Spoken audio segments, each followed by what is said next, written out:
காட்டில் இருந்த மரத்தில் நிறைய பறவைகள் வாழ்ந்துட்டு வந்தாங்க. அந்த மரத்து பக்கத்தில் பூனை ஒன்று ரொம்ப நாளாக இருந்தது.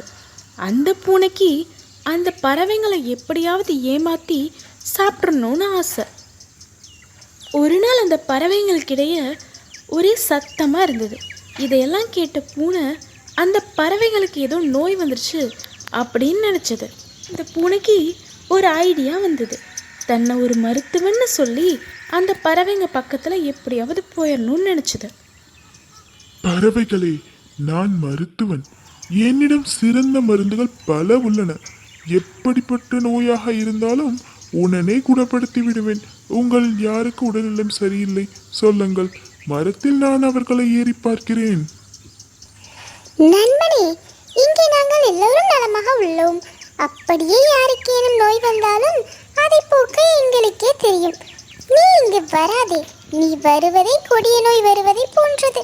எங்களுக்கு உதவி செய்ய நினைத்தால் இங்கிருந்து சென்று விடு, அது போதும். தன்னோட சூழ்ச்சி வெற்றி பெறாதுங்கிறது தெரிஞ்சதும் பூனை ஏமாற்றத்தோடு அங்கிருந்து போயிருச்சு. நீதி: ஆளை பார்த்து நட்புக்குள்.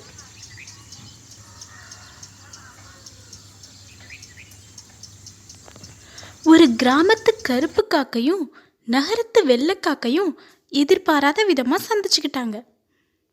அவங்க ரெண்டு பேரும் ஒருத்தரை விசாரித்து நண்பர்களாக மாறிட்டாங்க. அந்த கிராமத்து கருப்பு காக்கைக்கு நகரத்து வெள்ளைக்காக்கைய தன்னோட வீட்டுக்கு அழைச்சு விருந்து வைக்கணும்னு ஆசைப்பட்டுச்சு. நண்பா, நீ என்னுடன் என் வீட்டிற்கு வர வேண்டும்.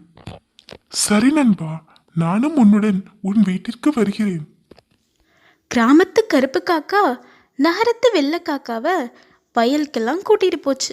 அங்கே அறுவடைக்கு பின் எஞ்சியிருக்க தானியங்களையும் வேலி புதர்ச்செடிகளில் இருக்கக்கூடிய கிழங்குகளையும் சேகரித்து நகரத்து வெள்ளை காக்கைக்கு சாப்பிட கொடுத்தது. அந்த சாப்பாட்டையெல்லாம் சாப்பிட பிடிக்காத நகரத்து வெள்ளை காக்கா கிராமத்து காக்கையை பார்த்து கூப்பிட்டுச்சு. நண்பா, நீ வாழ்வது என்ன வாழ்க்கை? எறும்பை போல் வாழ்வது ஒரு வாழ்க்கையா? நீ என்னோடு வந்து பார். நான் அங்கே குடியிருக்கும் வீட்டில் தின்ன கிடைக்கும் பொருட்களை கண்டால் நீ அசந்து போய்விடுவாய்.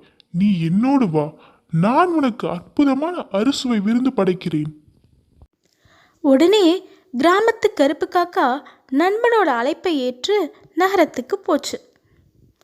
அந்த நகரத்தில் பல வகைகள், காய்கறி வகைகள், தேன், ரொட்டி, பாலாடை கட்டின்னு பல வகையான உணவுகள் கிடைச்சது.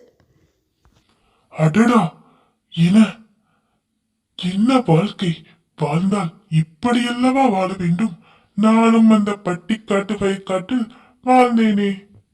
இப்படியெல்லாம் புலம்பிட்டு இருந்த கிராமத்து கருப்பு காக்கா அந்த உணவுகள்லாம் சாப்பிட ஆரம்பிச்சது. அவங்க ரெண்டு பேரும் சாப்பிட ஆரம்பிச்சதும் யாரோ கதவை திறக்கிற மாதிரி சத்தம் கேட்டுச்சு. அந்த சத்தத்தை கேட்டதும் ரெண்டு காகமும் எவ்வளோ வேகமாக பறக்க முடியுமோ அவ்வளோ வேகமாக பறந்து பக்கத்தில் இருக்க மரத்தில் போய் உட்காந்துட்டாங்க. அப்புறம் கொஞ்ச நேரம் அப்புறம் ரெண்டும் திருப்பியும் அரகுர தைரியத்தோட திருப்பி அந்த சாப்பாட்டை வந்து எட்டி பார்த்தாங்க. அப்போ மறுபடியும் யாரோ கதவை திறக்கிற மாதிரி சத்தம் கேட்டுச்சு.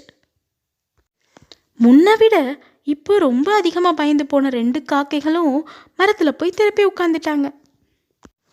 கண்ணு முன்னாடி இவ்வளோ தீனிகள் இருந்தும் எதையுமே கிராமத்து கருப்பு காக்கையால் சாப்பிட முடியாமலே போயிடுச்சு. பயங்கரமான பசியில் இருந்த கிராமத்து கருப்பு காக்கா நகரத்து வெள்ளை காக்காவை பார்த்து சொல்லுச்சு. நண்பா, நீ எனக்கு அறுசுவை விருந்து படைத்தாலும் என்னால் எதையுமே உண்ண முடியவில்லை. அவற்றை அஞ்சி அஞ்சி உண்ண வேண்டியதாய் இருக்கிறது. அவற்றை நீயே உண்டுக்கொள். எனக்கு அஞ்சி வாழ பிடிக்கவில்லை. எனக்கு வயற்காட்டில் சிதறி கிடக்கும் தானியங்களும் விளைந்து கிடக்கும் கிழங்குகளும் போதும்.